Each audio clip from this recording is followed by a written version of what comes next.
Quando imaginamos nosso planeta estabelecido em uma era de plena irmandade entre os homens, sem qualquer tipo de guerra, sem fome, com uma evolução material e espiritual quase sem fim, e vendo o mundo que vivemos hoje, isso pode nos dar a sensação que nunca vai finalmente acontecer, não é mesmo?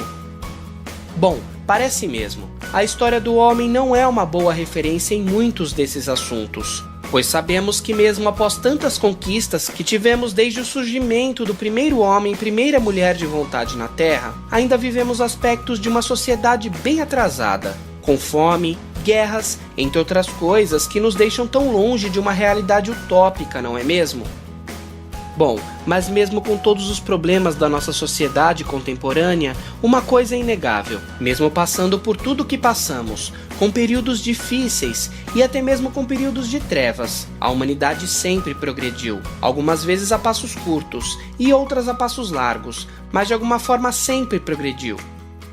Como nosso mundo ainda possui tantos problemas graves, às vezes podemos ter mesmo a sensação de ter regredido em alguns aspectos. Mas se formos analisar detalhadamente, os aspectos que causam essa sensação são apenas poucos, se comparados ao todo, e as grandes conquistas graduais que tivemos até hoje. E se formos analisar ainda mais detalhadamente, ainda são quase sempre para o fortalecimento pela experiência, com erros e acertos, antes de continuarmos o nosso trajeto. E nesse cenário, é importante observar que determinadas conquistas do homem foram quase que inevitáveis. O que diferenciou foi realmente o tempo gasto. Muito do que resistimos a aceitar para o avanço da humanidade, além de aprendizados que tivemos com grandes erros que cometemos, tiveram preços altos e fazem parte de períodos tristes da nossa história, mas em contrapartida nos tornam quem somos hoje, com todas as nossas características vindas da própria experiência, e com isso de alguma forma nos tornam únicos. Segundo o livro de Urantia, o progresso de uma sociedade é inevitável, e nos leva para um período futuro maravilhoso, chamado Luz e Vida. Os universos do tempo não são perfeitos, mas a perfeição também é seu destino. A luta pela perfeição não pertence apenas aos níveis intelectuais e espirituais dos seres, mas também ao nível físico da energia e da massa. Na Era de Luz e Vida, a pobreza e a desigualdade social praticamente se extinguiram. O status econômico, social e administrativo desses mundos é de uma ordem elevada. A ciência, a arte e a indústria florescem.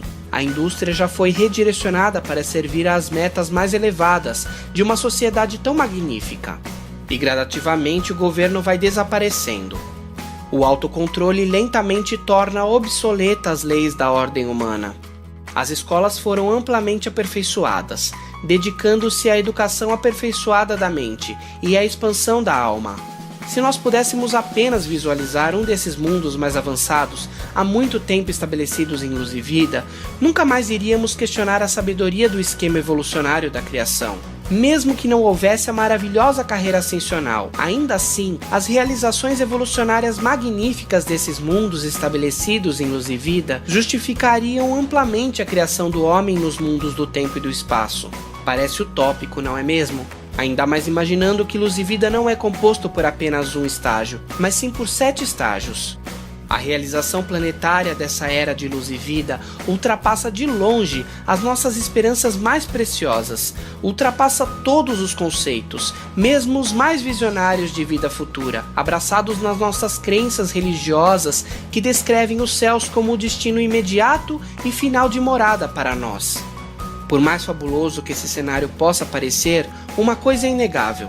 Todos os planetas evolucionários que hoje estão em Luz e Vida passaram por períodos difíceis assim como nós passamos ou estamos passando, em maior ou menor grau dependendo do caso, mas todos passaram. A experiência exige esforço, e para que conquistemos um mundo melhor, as nossas atitudes atuais são fundamentais, pois determinarão o tempo que será gasto e como será essa evolução. Apesar dessa questão de tempo ser relativa nesse processo, não podemos negar que estamos atrasados. E nisso uma coisa é importante destacar: o atraso da humanidade é o atraso de cada um, e o indivíduo só é responsável pelo seu quinhão. Então o avanço do indivíduo na sua proporção avança o todo, e esse é o nosso desafio para a construção gradativa de um mundo melhor.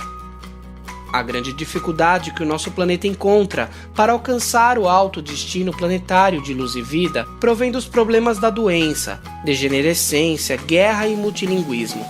Nenhum mundo evolucionário pode esperar progredir além do primeiro estágio estabelecido em luz e vida antes de alcançar a unidade de língua, um governo mundial, entre outros fatores importantes que garantirão a paz. Mas antes disso, temos ainda muito que caminhar, pois antes temos que garantir o desenvolvimento de ferramentas que evitem o estabelecimento de um governo totalitarista opressor, por meio de líderes egoístas, vis e ignorantes, e ao mesmo tempo valorize o bem comum da sociedade como um todo. A paz do nosso planeta será promovida muito mais pelas organizações de comércio internacional do que pelos sofismas sentimentais de um planejamento visionário de paz. As relações de comércio têm sido facilitadas pelo desenvolvimento da língua e pelos melhores métodos de comunicação, bem como por melhores meios de transporte. E nesse processo que está em construção, qual a sua contribuição para o todo? Você já se perguntou? Quando pensamos em um mundo melhor, sempre nos questionamos como isso pode acontecer. Imaginar a presença de personalidades supra-humanas para nos ajudar nesse processo é fascinante. Mas você já parou para pensar se você mesmo reflete essa mudança que quer para o mundo? Se sente parte viva dessa experiência em construção? Bom para pensar. Bom, e o mais interessante é que o livro nos revela que os mortais avançados em um mundo da sétima etapa de luz e vida, depois de tudo conquistarem, aprendem que o amor é a maior de todas as coisas do universo, e sabem que Deus é amor.